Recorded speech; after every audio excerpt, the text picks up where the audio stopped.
I'm sure many would agree, sleep is definitely king, but sloth? Well, now that's an unintentional side effect. Hello everyone, and welcome back once again to Cosy Reads. I hope you've all been keeping well. Thank you to everyone for joining in on today's story. In this story, as you can probably tell from the title, we are taking a short break from the lovers, and instead diving into the story of Regalion. Since my channel was first started, Regalion was always something that I wanted to read, but I just had so many other stories that I wanted to go through and get out to everyone first. But now I think it's time to let Regalion have its time in the spotlight, if you will. So due to that, the lovers will return with a new chapter in the story next week. So for this week, join in on this journey as we delve into the world of Regalion. Chapter 1. The beginning of the end.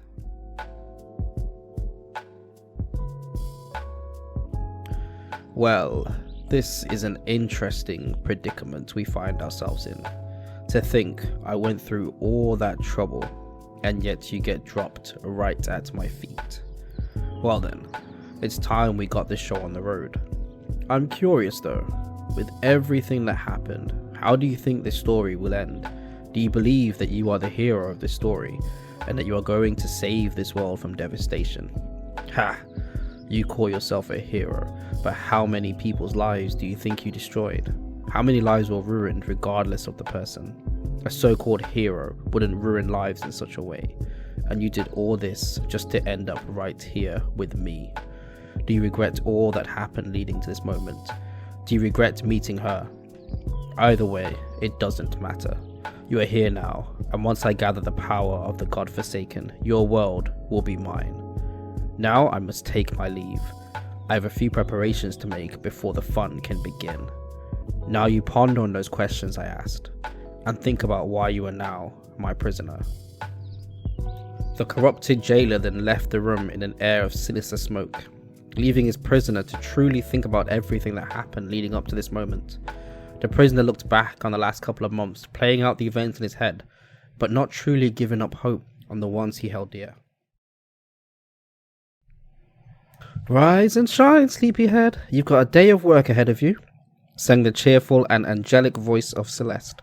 The individual woke up and thought about how being woken up like this can be fun, but after the 50th time, it does start to become a bit redundant. 5 more minutes.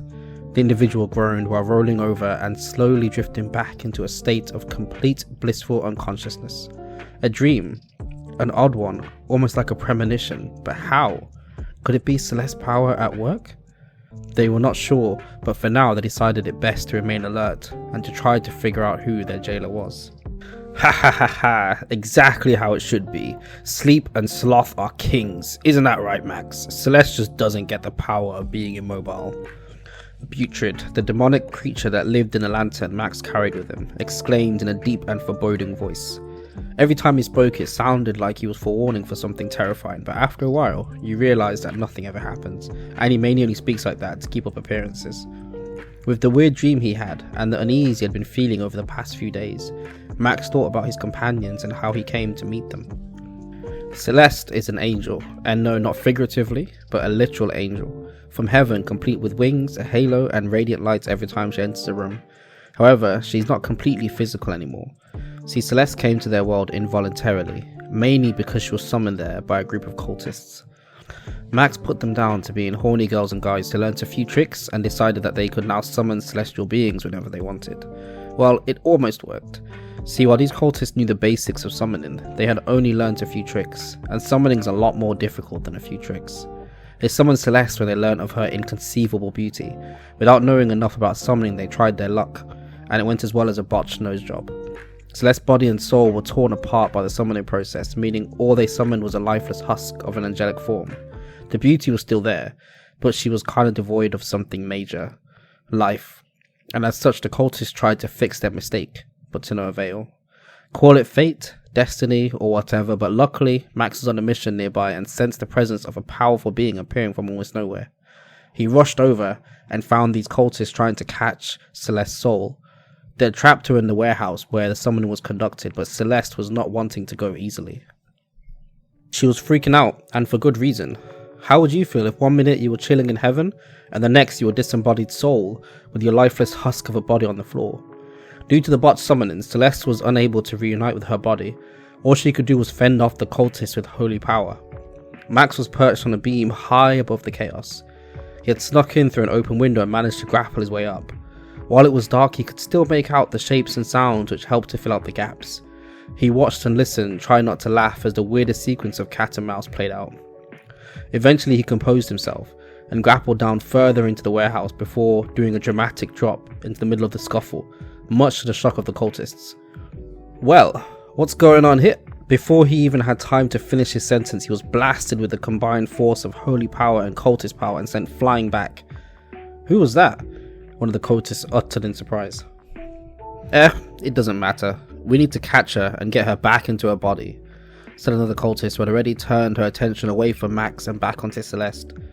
Now Max was pissed. You tried to help someone and you get hit in the face with holy power, he thought to himself. He was not happy. He got up and darted forward. The cultists only had a small amount of time to notice him before he gut punched each of them. They all fell back unconscious. They weren't exactly the most physically fit individuals, and he worried that he may have overdone it. Celeste then started to calm down and she floated over to him. She thanked him for the help that he gave her, and then asked him if he could help her one more time. He asked her what it was, and she told him that she wanted to tether her soul to his, seeing as how she couldn't get herself back into her own body. Okay, he thought. He had heard about these types of things before, but he wondered how tethering a soul to a normal body would work. She explained that tethering a soul was basically like a simulation, where her soul becomes bound to his, meaning that they would share a body, but she would have control over her own soul, and he would have control over himself. He thought about it. It sounded crazy, but she looked at him with the most innocent of faces, making puppy dog eyes with a quivering lip, and he just couldn't say no. She explained that if they became bound, then she would be protected from the cultists if he remained alive, and in exchange, she would supply him with her power and help him whenever possible. They became bound, and as soon as she tethered to him, her body dematerialized, and he felt her power flowing through him. She explained that her body entered a stasis form while it recovered, entering a place in between heaven and earth. After this ordeal, the two of them became inseparable, no pun intended, and, keeping to her words, Celeste helped whenever possible. Celeste could materialize herself because her body was technically still attached to their dimension, but not completely. Because of that, she could only keep her physical form for a short time. The longest he'd seen her go was a few hours, but after that she was asleep for the rest of the day. She materializes herself in short bursts as opposed to staying materialized for long periods of time. And that brings chapter 1 of this story to an end. I hope you've all enjoyed the story, and if you are interested in where the story goes, feel free to stick around, as my goal is to read the whole of Regalion on my channel, or check out Regalion on Amazon if you also enjoy having the story to read for yourself. As we are introduced to Max and his companions, we'll learn more about this world and the beings that inhabit it, from humans to animals to angels and demons. Max's world differs from ours in the concepts of magic and the manipulation of nature are just a snap away for some people. A world filled with betrayal and disloyalty, but also courage and camaraderie. As we will learn to find out, Max's world is one that was primed to experience a deep sense of corruption. And sorry again if my voice does sound a little bit off in this recording. I've been sick again. That's winter for you. As soon as winter hits, I'm basically ill all the way throughout. So for future videos, my voice may be similar. Hopefully it gets better, but just to let you know. Thank you for sticking with me.